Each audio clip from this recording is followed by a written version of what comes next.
Dan sudah tentu selain di Terengganu Hakim, kita nak juga ke Kelantan. Sekiranya Muhammad telah pun bersedia ada update terkini berkenaan dengan situasi banjir yang melanda Kelantan. Muhammad.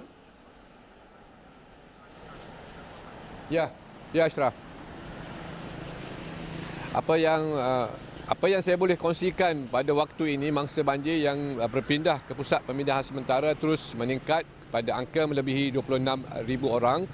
yang membabitkan hampir 6,500 keluarga di 9 jajahan di seluruh negeri Kelantan ini. Hanya jajahan Gua Musang dan juga lodging, jajahan kecil yang masih tidak terkena dengan banjir di Kelantan setakat ini. Dan dua daerah yang kritikal dan boleh dianggap sebagai daerah yang terputus hubungan masing-masing di Pasir Putih dan juga Rantau Panjang. Dan apa yang saya boleh kongsikan pada waktu ini, kebanyakan rumah di kawasan Pasir Mas dan juga di beberapa kampung, antaranya Kampung Kubang Kuah, Kampung Bakung, Kampung Serongga khasnya, paras air yang meningkat pada waktu ini sudah pun melepasi ataupun sudah menghampiri paras bumbung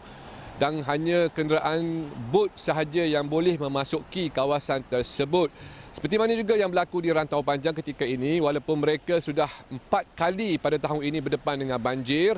namun sebahagian daripada mereka masih lagi berada ataupun masih tinggal di rumah untuk atas alasan mereka ingin menjaga rumah mereka, kerana kita tahu Rantau Panjang ini merupakan daerah yang bersempadan dengan negara jiran yang hanya dipisahkan dengan Sungai Golok, yang mana pada waktu ini akses menyeberang secara menggunakan bot ini mudah dilakukan oleh kedua-dua belah pihak, sama ada daripada Thailand ataupun daripada Kelantan ini. Mereka boleh menyeberang menggunakan perahu ataupun bot dengan mengambil masa tidak sampai pun 5 minit untuk sampai ke negara Thailand. Dan pada waktu ini juga saya dimaklumkan daerah Pasir Putih juga terjejas teruk, di mana ramai lagi yang masih terperangkap di kediaman masing-masing kerana mereka tidak menyangka keadaan hujan yang berterusan ini pada masa yang sama berlaku peningkatan paras air Sungai Semerak khasnya di Pasir Putih yang melepasi bacaan paras bahaya dan trennya pada waktu ini masih lagi meningkat. Begitupun apa yang boleh saya kongsikan pada waktu ini, Ashraf dan juga Hakim,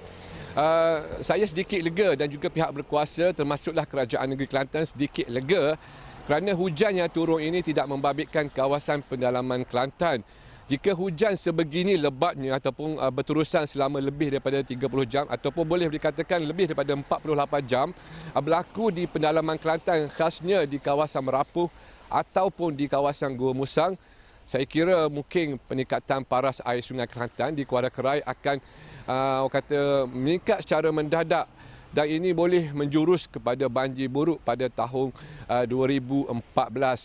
Dua jalan utama yang menghala ke Pasir Mas, khasnya di kawasan Lubuk Jong dan juga di kawasan Kuala Kerai di Kuala Nal dan juga Sungai Bedal, termasuk juga Sungai Pas, saya dimaklumkan masih belum boleh dilalui oleh kenderaan ringan. Dua jalan utama itu menghubungkan antara Kota Baru ke Pasir Mas dan juga Kota Baru ke Kuala Kerai. Ini bermakna mereka yang ingin pulang ke Kelantan pada hari ini dinasihatkan supaya mendapatkan info terkini kerana dikuatiri mereka akan terperangkap di Kuala Kerai dan kenderaan mereka terpaksa tersadai di tepi jalan dalam tempoh masa yang agak lama. Begitu juga jalan di Kota Baru menuju ke Pasir Putih melalui Melo, saya difahamkan masih lagi berlaku limpahan air ataupun air masih lagi menggenangi jalan tersebut di kawasan Melo itu. Dan banjir kali ini juga agak luar biasa, di mana Bacok yang kita tahu kawasannya berhampiran dengan Pantai Irama, berdepan dengan suasana pantai, namun kali ini menyaksikan lebih daripada 1,000 orang penduduk di beberapa kampung di dalam daerah Bacok terpaksa berlindung di pusat pemindahan sementara. Dan seperti yang dimaklumkan oleh Ketua Polis Kelantan semalam, Datuk Muhammad Zaki Harun, setakat pagi ini Kelantan mencatatkan 1 korban banjir yang membabitkan seorang kanak-kanak berusia 15 bulan, di mana kanak-kanak tersebut dilaporkan tergelincir ataupun jatuh dari beranda ataupun pekarangan rumahnya, di mana kawasan rumah yang didiami oleh keluarga kanak-kanak tersebut telah pun digenangi air sedalam paras pinggang, dan kanak-kanak itu dilaporkan terjatuh secara sendirian pada waktu keluarga ataupun isi rumah itu sedang mengemas rumah untuk berpindah ke pusat pemindahan sementara. Dan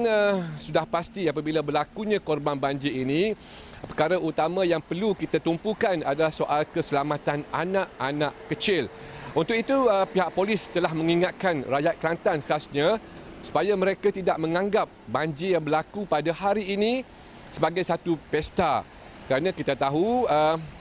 kawasan tertentu seperti di Ratau Panjang khasnya, di Pasir Mas, airnya begitu dalam, melepasi paras 5 meter ataupun mungkin melebihi paras 7 meter. Untuk itu, mereka yang cuba ataupun ingin melihat air dengan memenuhi jalan-jalan raya itu boleh mengundang kesukaran dan juga kesesakan, terutamanya kepada pasukan penyelamat khasnya bomba, polis dan Angkatan Tentera yang ingin keluar masuk ke kawasan untuk memindahkan mangsa banjir. Ashraf dan juga Hakim. Baik. Fandi, kalau dilihat pada ketika ini,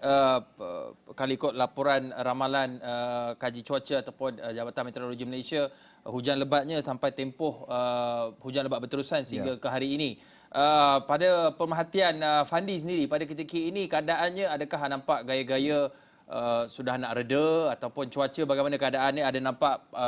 sebarang indikasi penurunan air sudah mula menurun ataupun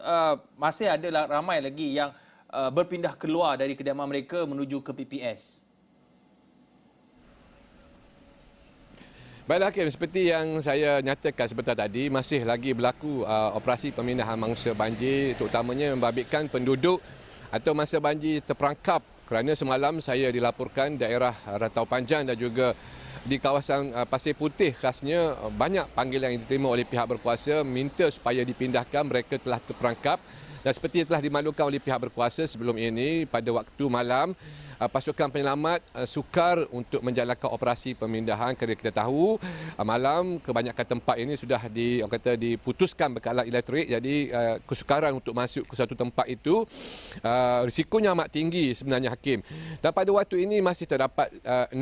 sungai utama di Kelantan ini mencatatkan bacaan paras bahaya, di mana ada setengah sungainya masih menunjukkan trend penurunan, namun setengahnya masih menunjukkan trend peningkatan. Dan jika dilihat daripada geografinya ataupun struktur muka buminya, apabila berlaku banjir di Jeli ataupun di kawasan Tanah Merah, aliran sungai Golok di kawasan Jenub, Tanah Merah dan juga di Ratau Panjang akan mengalir ke Tumpat, kerana Tumpat merupakan laluan terakhir sebelum ke laut. Ini bermakna sekiranya keadaan hujan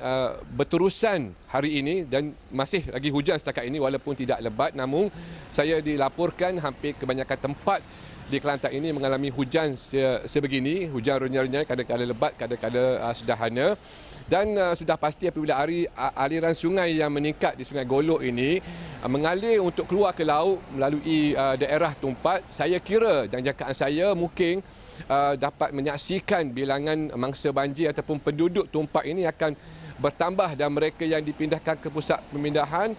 mungkin mencecah seperti sebelum ini, melebihi angka 5,000 orang. Untuk itu,